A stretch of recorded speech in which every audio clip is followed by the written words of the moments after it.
Bollywood star Saif Ali ఖాన్పై దాడి ఘటనలో సంచలనమైనటువంటి విషయాలు వెలుగులోకి వస్తున్నాయి. అతని మీద దాడి చేసింది ఎవరో కాదు, సైఫ్ అలీ ఖాన్ కుటుంబం గురించి అంతా తెలిసిన వ్యక్తులే, తెలిసిన వారే ఈ దాడి చేశారు అంటూ కొన్ని వార్తలు వస్తున్న నేపథ్యంలో అసలు ఈ దాడికి కారణం ఏంటి, దాడి చేసింది ఎవరు, ఎందుకు దాడి చేశారు, అసలు ఆ దాడి చేసిన వ్యక్తి నిజంగా సైఫ్ అలీ ఖాన్ కుటుంబానికి తెలుసా లేదా అనేది మనం పూర్తి స్థాయిలో విశ్లేషణ చేసుకునేటువంటి ప్రయత్నం చేద్దాం. ప్రస్తుతం మనతో పాటున్నారు ప్రముఖ రాజకీయ విశ్లేషకులు, ప్రముఖ సీనియర్ జర్నలిస్ట్ దుర్గా వడ్లమణి గారు. వారితో మాట్లాడదాం. దుర్గా, నమస్తే అండి. నమస్తే అండి. బాలీవుడ్ స్టార్ అయినటువంటి సైఫ్ అలీ ఖాన్, ఆయన మీద ఆయన ఇంట్లోనే దాడి జరిగిన నేపథ్యంలో ఆ దాడి ఘటనలో అయితే సంచలనమైనటువంటి విషయాలు వెలుగులోకి వస్తూ ఉన్నాయి. దాడి చేసింది ఎవరో కాదు, ఆ కుటుంబానికి తెలిసిన వ్యక్తే దాడి చేశారు అంటూ కొన్ని వార్తలు వస్తూ ఉన్నాయి. ఇంతకీ అసలు సైఫ్ అలీ ఖాన్ మీద దాడి చేసిన వ్యక్తి ఎవరు, నిజంగా వారి కుటుంబానికి తెలిసిన వ్యక్తేనా, అసలు దాడికి కారణం ఏంటి, ఏం జరిగి ఉండొచ్చు అంటే ఏం చెప్తారు? ఇది మనకి మీరు అన్నట్టుగా ఎవరు అంటే ఆనుపానులు తెలుసుకుని, అంటే అక్కడ పనిచేస్తున్న వాళ్ళ ద్వారా, వాళ్ళ చుట్టాలు కావచ్చు, లేకపోతే వాళ్ళకి తెలిసిన వాళ్ళు కావచ్చు, అంతకుముందు వచ్చి ఉండాలి. లేకపోతే కరెక్ట్గా ఎక్కడ ఏముంటుంది ఎలా తెలుస్తుంది? ఇప్పుడు వాళ్ళు 4 ఫ్లోర్స్లో ఉంటారట. బాంద్రా వెస్ట్లో ఉంది అది. అది 11 అంతస్తులు ఏదో బహుళ అంతస్తుల భవనం అది. అందులో 4 ఫ్లోర్స్ వీళ్ళ కిందే ఉన్నాయి. ఉన్నప్పుడు అసలు ఎక్కడ ఎవరు పడుకుంటారు, ఏ ఫ్లోర్లో ఎవరు ఉంటారు ఇలా తెలుస్తుంది? ఇప్పుడు మనకైతే తెలియదు కదా, మామూలుగా ఒక బయట వ్యక్తులుగా మనకి అక్కడ ఏముంది ఏం లేదు, ఎవరుంటారు ఎవరుంటారు ఏం తెలియదు మనకి. వేరే ఇప్పుడు ఆ వెళ్ళిన అబ్బాయి ఎవరైతే ఉన్నారో కరెక్ట్గా పిల్లాడి రూమ్లోకి ఎందుకు వెళ్ళాడు కదా, అదొక సందేహం మనకి. అక్కడ ఏముంది ఆ రూమ్లో, ఏమైనా ఖరీదైన వస్తువులు ఉన్నాయా, అతను దొంగతనానికి వచ్చాడనే తెలుస్తుంది. కాకపోతే చూసారా అసలు, అంటే ఒక కత్తితోటి అతను ఆ రకంగా గాయపరిచాడు అంటే, ఆ కత్తి మొన అతని వెన్నెముకలో దిగింది అంటే చిత్రంగా లేదు వినటానికి కూడా. ఎట్లా సాధ్యం ఇది? అంటే వీళ్ళందరూ తెర మీద ఇంత గొప్ప గొప్ప వీరోచిత కార్యాలు చేస్తూ ఉంటారు, పెద్ద పెద్ద హీరోలుగా ఉంటారు, ఏంటి యుద్ధాలు చేసేస్తారు. వాళ్ళకి ఎన్ని కత్తిపోట్లు పడినా లేదా ఎన్ని బుల్లెట్ ఇది దిగినా కూడా వాళ్ళు బతికేస్తారు, అంటే మామూలుగా. కానీ ఒక కత్తి అనేది చూసారు 6 చోట్ల అతను గాయాలయ్యి, అంటే ఒక విచక్షణారహితంగా అతను పొడవడం జరిగింది. అంటే తన్ని తాను కాపాడుకోవడం కోసం ఇష్టానికి ఇట్లా ఇట్లా ఇట్లా చేసేసాడా? ఎందుకంటే మెడ దగ్గర తగిలింది, పొట్టలో తగిలింది, గుచ్చుకుంది, వెన్నెముకలో విరిగిపోయింది, అది 2.5 అంగుళాలు కత్తి మనం ఉండిపోయింది. అంటే అసలు ఎట్లా విరిపోయాడు అది? అంటే కత్తి బలంగా లేదా, లేకపోతే కత్తిని విరిపోయేంత బలం అతనికి ఉందా ఆ వ్యక్తికి? అది కూడా మీరు ఆలోచించండి. అంటే ఇది చిన్నగా లేదు ఈ విషయం. ఒక రకంగా ఈరోజు బాలీవుడ్ మొత్తం షేక్ అయింది. ఇప్పుడు మీరు ఇంకొకటి గమనించండి, వీళ్ళ జీవితాలన్నీ కూడా, అంటే మీరు ఎంత డబ్బు సంపాదించినా కూడా, ఇప్పుడు మనం రిలయన్స్ వాళ్ళని తీసుకుందాం, యాంటెలా ఉంది, ఒక పెద్ద బిల్డింగు, అందులో సెక్యూరిటీ ఉంటుంది, అందరూ పని వాళ్ళు ఉంటారు, వాళ్ళకి ఫ్లోర్స్ ఉంటాయి, అన్నీ ఉంటాయి. కానీ వీళ్ళ జీవితాలు ఎంతవరకు సెక్యూర్డ్గా ఉంటాయి? ఇప్పుడు మీరు 5 కోసమో 6 కోసమో 100 మంది మీకు సెక్యూరిటీ. ఇప్పుడు జగన్మోహన్ రెడ్డికి 986 మంది, వాళ్ళలో ఎవడు పొడిచినా దిక్కే ఉంటుంది, మాటకి చెప్తున్నా. కాబట్టి వీళ్ళ లైఫ్లో అసలు ఎంతవరకు సెక్యూర్డ్? దీనికోసం అని గవర్నమెంట్ ఏం చేస్తోంది? గవర్నమెంట్కి ఇదే పనా? తెల్లారు లేచి ఇప్పుడు బీజేపీ గవర్నమెంట్ ఉంది కాబట్టి బీజేపీ గవర్నమెంట్ ఏం చేస్తోంది? ఇక్కడ మతం పులవడం, మనం మతం రంగో కులం రంగో అక్కడ పులివేస్తాం మనం. ప్రభుత్వం ఏం చేస్తుందని మనం ఎందుకు ఆలోచించమండి? ఇప్పుడు సైఫ్ అలీ ఖాన్కి అలా అవగానే అడిగారా లేదా, ఫడ్నవీస్ ఏం చేస్తున్నాడు? ఫడ్నవీస్ వెళ్ళి వీళ్ళందరికీ కాపలా కాస్తాడు. బాంద్రా వెస్ట్కి వెళ్ళి ఒక్కొక్క హీరోకి ఒక్కొక్క హీరోయిన్కి ఆయన కాపలా కాస్తాడు. ముఖ్యమంత్రి అందుకే ఉన్నాడు. నవ్వాలా ఏడవాలా కృష్ణ, చెప్పండి మీరు? అంటే వరుసగా ఇప్పుడు ముంబైలోనే కొన్ని ఘటనలు చోటు చేసుకుంటున్నటువంటి నేపథ్యంలో అసలు ముంబై జీవించడానికి అనుకూలంగా లేనటువంటి ప్రాంతంగా కొంతమంది చిత్రీకరించేటువంటి ప్రయత్నం చేస్తున్నారు. ముంబైలో డేంజర్ ఎక్కువగా ఉంది అని ఇలా రకరకాల అభిప్రాయాలు వ్యక్తం చేస్తున్న నేపథ్యంలో ఆయన ఫడ్నవీస్ గారు నిన్న మాట్లాడడం జరిగింది. ముంబైనే ఇలా బూచిగా చూపించడం అనేది చాలా తప్పు, అది అనుకోని ఒక సంఘటన అంటూ కూడా యాదృచ్ఛికంగా జరిగింది. ఇది ఒక దురదృష్టకరమైన సంఘటన అంతేనండి. ఇప్పుడు సైఫ్ అనేవాడు ఇప్పుడు ఎవరికి టార్గెట్ కాదు చెప్పుకోవాలంటే. అతనేం చెడ్డవాడు కాదు, అతను ఎవరి దృష్టిలోనూ లేడు, అతని లైఫ్ అతను చూసుకుంటున్నాడు, అతను మంచివాడని ఒక ముద్ర ఉంది కదా.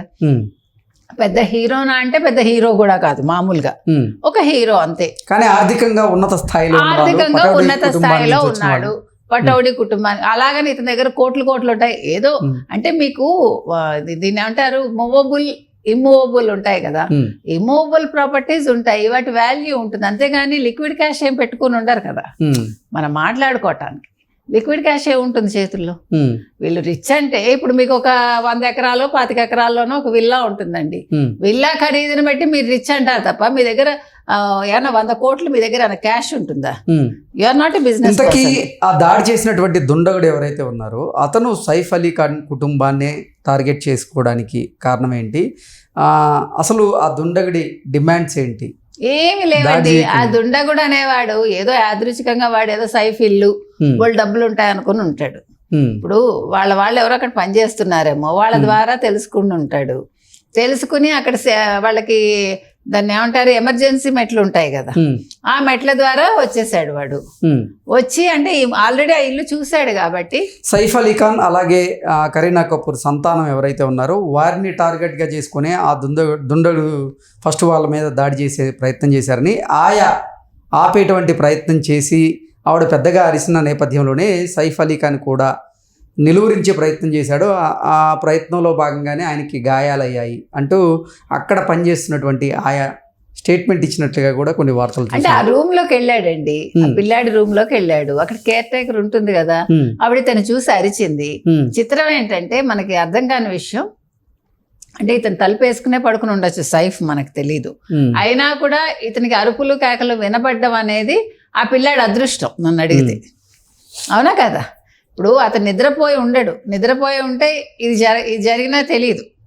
ఇప్పుడు వాళ్ళు ఏ స్థితిలో ఉంటారో ఎవరికి తెలియదు కదా, హీరోలు హీరోయిన్స్ అనేవాళ్ళు. ఇప్పుడు ఎవరు కరీనా కపూర్ ఎక్కడో పార్టీ చేసుకుంటోంది, ఆవిడ గర్ల్స్ పార్టీయో ఏదో, అతను వేరే చోట ఉంది, ఆ పిల్లాడు ఆ కేర్ టేకర్ తో ఉన్నాడు. నేను అదే ఇందాక మీకు చెప్తున్నా, ఇప్పుడు వీళ్ళ లైఫ్లన్నీ కూడా కేర్ టేకర్ మీదో పని వాళ్ళ మీదో ఆధారపడి ఉంటాయి. ఆ దుండగుడు గంటల ముందే ఆ ఇంట్లోకి ప్రవేశించాడు. ఎస్, అతను అంటే ముందే వచ్చి అంత హై సెక్యూరిటీ ఉన్న ఇంట్లోకి దుండగుడు ఎవరికి తెలియకుండా గంటల ముందే ఎలా ప్రవేశించి ఉండొచ్చు? అసలు అతను నిజంగా ఆ ఇంట్లో అందరికీ సుపరిచితుడై ఉండొచ్చా? అసలు తెలిసిన వ్యక్తే ఈ ఘటనకి పాల్పడి ఉండొచ్చా అంటే ఏం చెప్తారు? తెలిసిన వ్యక్తే ఒకటి. రెండు, అతను ఆ మెట్ల మించి వచ్చి దాంకున్నాడు. అంటే అతను అది కూడా టైమింగ్ చూసుకుని ఉంటాడు. ఇప్పుడు మన సినిమాల్లో చూస్తాం కదా, ఒక టైమింగ్, ఈ టైంలో ఈ షిఫ్ట్లో వీళ్ళు ఇక్కడ ఉండరు. మీరు బాహుబలిలో చూస్తారు చూడండి, వీడి ఇటు వెళ్ళి ఇటు వచ్చే లోపు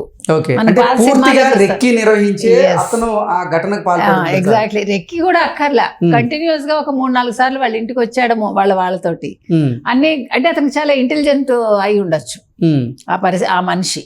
సో అన్ని చూసుకుని ఉంటాడు, టైమింగ్లు అన్ని చూసుకుని. ఎంతసేపు అండి, స్ప్లిట్ సెకండ్లో అతను లోపలికి వచ్చి దాంకుని ఉండొచ్చు. ఎక్కడ దాంకోవాలో కూడా ముందుగా ఊహించుకుని ఉంటాడు కదా, దానివల్ల ఇవన్నీ జరుగుంటాయి. కాకపోతే ఏంటంటే అన్ఫార్చునేట్లీ సైఫ్ అలీ ఖాన్ అతని మీద, అంటే అతను నిలువరించే ప్రయత్నంలో అతను పొడిచాడు. అంటే సైఫ్ కంటే అతను చాలా బలవంతుడు ఒకటి, యంగ్స్టర్ అయి ఉంటాడు. 2, 3 ఖచ్చితంగా మరి ఆ కత్తి విరిగేంత, అంటే కత్తి అంత పల్చగా ఉందా అదొకటి సందేహం మనకి. విరగటం ఏంటి, ఆ మొన అందులో ఉండిపోవటం ఏంటి వెన్నెముకలో, ఇది చాలా చిత్రంగా ఉంది కదా. ఒకళ్ళ ఇద్దరు అనే సందేహం కూడా చాలా మందికి వస్తుంది. అవసరం లేదు, ఒక వ్యక్తి అయి ఉండొచ్చు. ఇప్పుడు మీరు ఏం చేస్తారంటే, ఒక కత్తి మీ చేతిలో ఉంటుంది అనుకుందాం, ఎవరో మనని నిలువరించే ప్రయత్నం చేసినప్పుడు తప్పించుకునే ప్రయత్నంలో ఇష్టానికి జిగ్జాగ్ గా మనం వాడతాం కదా, ఆ వాడడంలో కూడా అది తగిలి ఉండొచ్చు, పొట్టలో గుచ్చడానికి ప్రయత్నించి ఉండొచ్చు, ఇతను పడిపోయాక వెన్నెముకలో గుచ్చి ఉండొచ్చు, మనకు తెలియదు. Anything may happen. ఆ సిచ్యువేషన్ ఎట్లా ఉంటుంది అనేది అది అనుభవించిన వాడికే తెలుస్తుంది. మనం ఇక్కడ బయట నుంచి అంతా కూడా ఇలా ఉండొచ్చు అని చెప్తాం, కానీ ఏది ఏమైనా సైఫ్ అదృష్టవంతుడు. ఇవాళ హ్యాపీగా అతను బయటికి రావాలని కోరుకుందాం మనం. అతనికి అన్ని సర్జరీలు జరిగాయి, అతని హెల్త్ నిలకడగానే ఉందని తెలుస్తోంది. సో తొందరగా అతను బయటకు వచ్చి ఈ వ్యక్తిని పట్టుకున్నారని కూడా తెలుస్తోంది. అతని మోటివ్ ఏంటి అనేది ఇంకా మనకి బయటకు తెలియాల్సి ఉంది. ఇంకొక విషయం, కరీనా కపూర్ ప్లీజ్ మమ్మల్ని ఇబ్బంది పెట్టకండి, ఇట్స్ పర్సనల్, మీరు వదిలేయండి అని. ఇప్పుడు ప్రతిదీ ఏ సంఘటన జరిగినా ఈ మధ్య కాలంలో మీరు గమనిస్తే ప్రతి వాళ్ళు కూడా ఇది మా వ్యక్తిగతం, మమ్మల్ని ఇబ్బంది పెట్టకండి అంటే, మీరు బాగున్నప్పుడు మాత్రం మేము ఎందుకు ఇది చేయాలి, మీరు సినిమాలు బాగోలేనప్పుడు మిమ్మల్ని మేము ఎందుకు ఎక్స్పోజ్ చేయాలి అని మీడియా అడుగుతుంది కదా. ఇప్పుడు మీకు కష్టం వచ్చినప్పుడేమో మీడియా కావాలి మీకు, మీ ఇంట్లో ఒక సంఘటన జరిగినప్పుడు మాత్రం మీడియా దాన్ని ఎక్స్పోజ్ చేయకూడదంటే అది ఎక్కడ న్యాయం అని మనం అడుగుతున్నాం. ఎందుకంటే నీకేమో హైప్ కావాల్సి వచ్చినప్పుడు మీడియా కావాలి, నీకు కష్టం వచ్చినప్పుడు మీడియా కావాలి. కానీ ఇలాంటి సంఘటనలు జరిగినప్పుడు మాత్రం, లేదు విడాకులు జరిగినప్పుడో, లేదు సంథింగ్ ఏదో జరిగినప్పుడు మీడియా దాన్ని ఎక్స్పోజ్ చేయకూడదంటే అది ఎక్కడ న్యాయం అనేది మనకు అర్థం కావట్లేదు. ఏది ఏమైనా కూడా సైఫ్ అలీ ఖాన్ తొందరగా ఇంటికి రావాలని, ఆరోగ్యంగా ఉండాలని కోరుకుందాం. ఓకే అండి, థ్యాంక్ యూ సో మచ్.